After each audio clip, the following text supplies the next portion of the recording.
I got items from Temu. Matagal ko na naririnig to. Sobrang trending nito. So, try natin yung mga damit nila. First one is the Raccoon crew neck na t-shirt.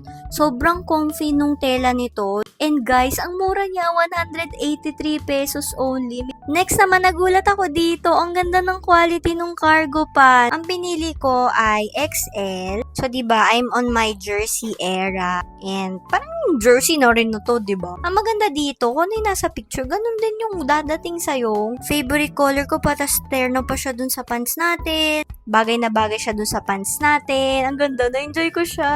Nagbibigay sila ng mga free products. So, download nyo lang yung Temu na app. Tapos, punta kayo sa search button. I-type nyo yan. Yan yung aking coupon code. Tapos, ganito yung lalabas sa kanya. So, pili na kayo ng mga gusto nyo na free item. So, ayan, madami pa yan. Tapos, parang may lalabas pa dyan na parang free gift pa or parang coupon. So, halimbawa, ang napatapat sa inyo is 2,200 na coupon. So, i-consume nyo. So, ibig sabihin, bago nyo makuha yung mga free gift, meron kayong